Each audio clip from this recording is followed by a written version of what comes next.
welcome to A Dog's Soul, a new episode. I'm Anita, I'm your host, and today we're going to talk about what happens when the dog gets startled, why this happens, and how you can help him. So stay tuned and have fun.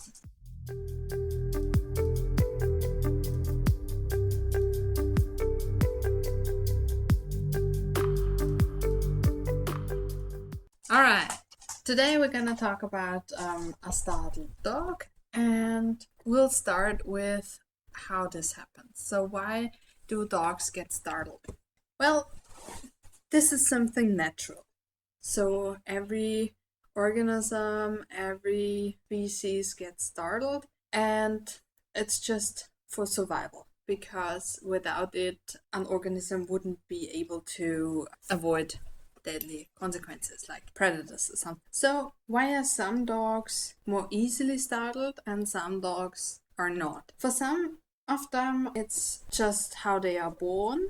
So, they are a little more vigilant to begin with, and it's just their nature.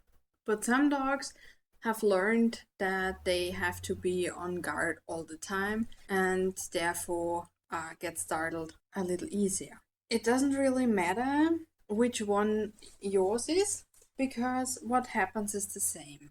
There is something in the environment and your dog gets startled by it. It's very often a sound. It might also be something visual, like another dog suddenly appearing behind a corner, or a person grabbing for the dog from above, or something like that. And this is an involuntary reaction. So it's a reflex.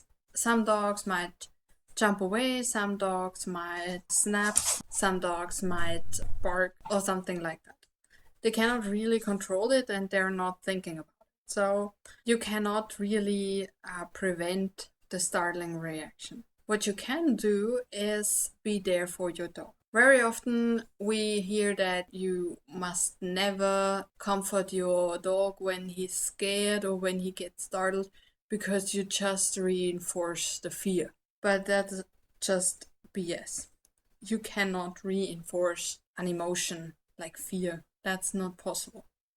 And you can think about it like when you go to a doctor's appointment, preferably the dentist, or you see a huge spider or something like that, and you get startled, and your partner is just like, oh, what the fuck, don't make a fuss about it, just go on, don't be annoying. I'm not sure he would be your partner after that anymore. And with good reason. So, whenever we get scared or startled or something like that, we wish that there is somebody beside us to just comfort us and just be there and offer us a helping hand or laugh with us about it and just relax the situation a little bit.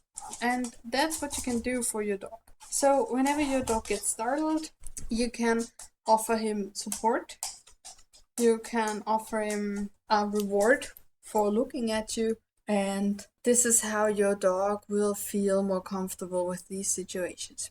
It will not prevent him from getting startled, but it will prevent any additional fearful reaction. So, for example, if you walk with your dog in the evening and suddenly you hear a gunshot and your dog gets startled and jumps up a little bit, then you can just use your marker signal or just address your dog and just tell him, hey, it's okay, everything's fine. And you might also throw some treats or do a fun little game, and your dog will have forgotten the situations within seconds. So what you're offering in this moment is a reminder of a good feeling, or a good feeling all by itself.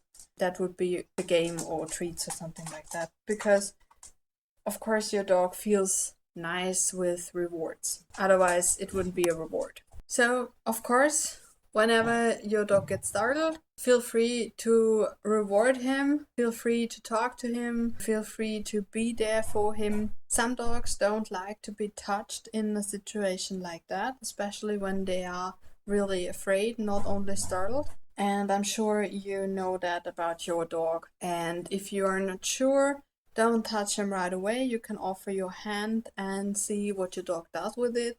And of course, like always, better safe than sorry.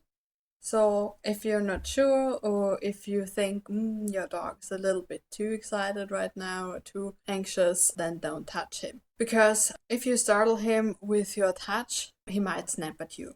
And you don't want that. If your dog gets startled very regularly and isn't an anxious fella normally, then I would suggest you get him checked out by a vet. It depends on the situation. If it's always something that has to do with touching him, then there might be an issue with some pain or also sensory issues. If it's always something like a sound and he wasn't afraid of sounds before, then it might be something related to hearing. If there is something about stimuli that come from a specific direction or a specific angle to your dog's face, then it might be something with his sight, especially in old dogs. So, of course, it can always be anything. And if you're not sure, ask a vet behaviorist before consulting another specialist, and the behaviorist might get you some insights and refer you to specialists. And if you have a puppy and your puppy was fine before and then suddenly he gets a little more anxious or he gets a little more easily startled, then he might be in a spooky period. Those periods occur when dogs grow up multiple times, and in these periods, the dogs are a little more sensitive to stimuli. They are easily startled. They might be fearful of things that wasn't a problem before, like trash cans or something like that, or even traffic signs or something like that. So whenever you think, hey, this is weird now, just have a look at what your dog's showing you and never ignore him. It won't get any better if you ignore it, and your dog will just learn that you are no help. But he won't be less frightened or less startled or less fearful or less anxious or whatever. So whenever you see your dog is scared or gets startled easily by something, then you can also start introducing that stimulus in a very, very low intensity. That would be an intensity where your dog does not react and does not get startled. And that way you can just show your dog that this sound means something good and always combine that with a reward. But since this is a very sensitive training method, I would always recommend doing this with a professional, because if you add a little too much of the stimulus, you might make your dog more afraid. So always consult a professional about this, and he can show you the intensity and how to choose rewards and how to manage your dog with these stimuli. Also, when it happens in everyday life, on walks or something like that. All right. So this was a short one, but I think it's very important that word gets out that you cannot reinforce fear with being nice to your dog. And therefore, you should not be afraid of being nice to your dog ever. Whenever your dog comes to you in a situation where he was startled or is fearful, you just have a great opportunity to show him that you're there for him and get your relationship all the more better.